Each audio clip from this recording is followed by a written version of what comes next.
Wow. Good afternoon. I'm Flora.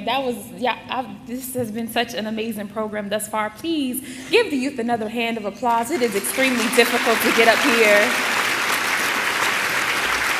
Wow. Well, it is an absolute honor to be here with you all today. My name is Sade Daniels, and I am your guest speaker.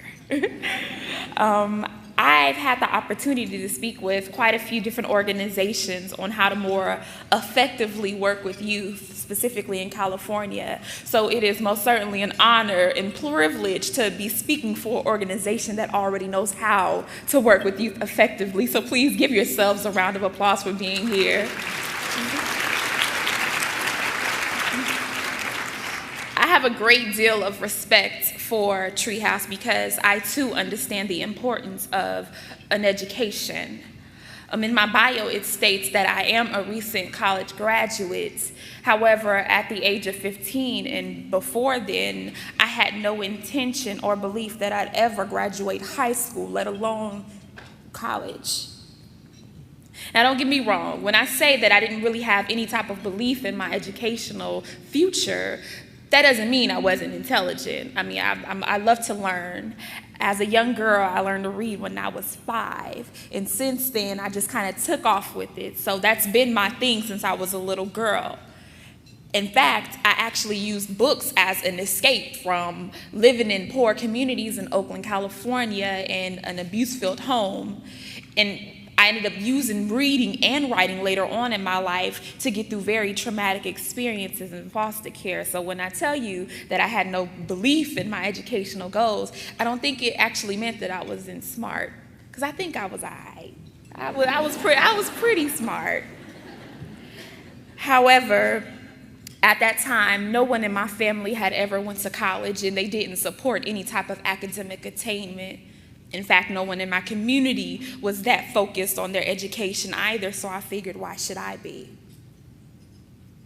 Now, in fact, since I accepted this fate that I wouldn't be able to achieve anything, I began to act out. And at the age of 13, when I entered foster care for the second and last time, I was truly creating this horrible future that I thought that I was supposed to have. And what I mean is I went to school and I acted out. I was rude to my teachers. I was disrespectful. I was just all around somebody. I acted as if I knew what I was supposed to be. And my home life, unfortunately, was no better.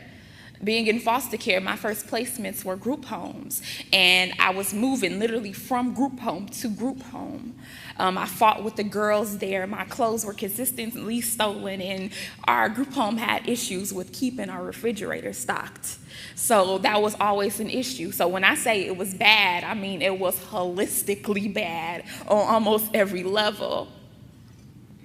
Now, it got so bad that after my first semester of high school, I ended up getting expelled. And this continued this fact to me that I wasn't meant to succeed. I wasn't meant to excel.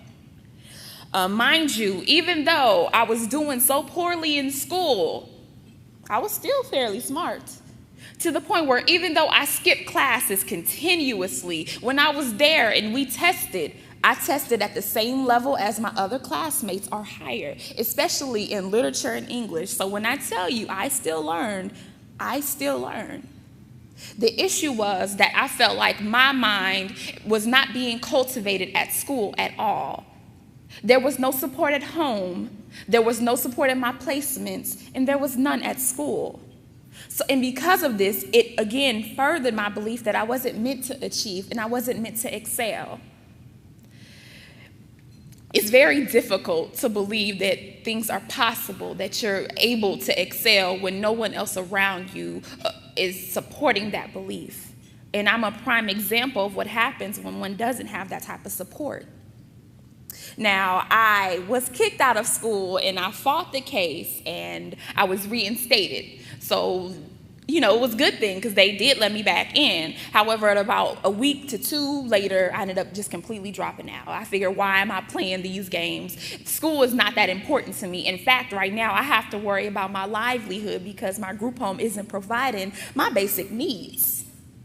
So I dropped out of school. However, social workers, they don't want that. They're not going with that. So I was reinstated the next semester. We were already at the end of the school year. So by the 10th grade, what was supposed to be my 10th grade year, I was re-enrolled into school. It was an independent studies program. And things began to kind of shift for me because I met a teacher. Now, when I tell you I met this teacher, there was nothing remarkably different about him. It's not as if he came into my life and I was like, oh, I'm going to change. It was nothing like that at all. In fact, at the time, I was still going through a lot at home. So when I met him, he was met with not the best version of myself, if you will. And I, looking back on it, I actually feel extremely bad because I wasn't too cute or nice to him. However, I remember this because as rude as I was and as inconsistent as I was with attending my school appointments and still skipping, there was something that he did extremely different than anybody else in my life at that time. He showed me love and compassion. He refused to give up on me. I mean, when I didn't come to his classes, he would call me, text me, email me. He tried to figure out some type of way to actually get me to his class. And then that was his way of finding out my life. He didn't know I was in care until he called the number that was in my school records, and he realized it was a group home. And it was the first time that somebody had actually went that far to see what was going on with my life. I had never had anybody who ever looked at me or looked out for me in that way. Now, it didn't change, again, automatically. It took some time, but it's amazing what happens when you have that type of support. Once I finally felt as if somebody was on my side, an ally, things began to kind of shift.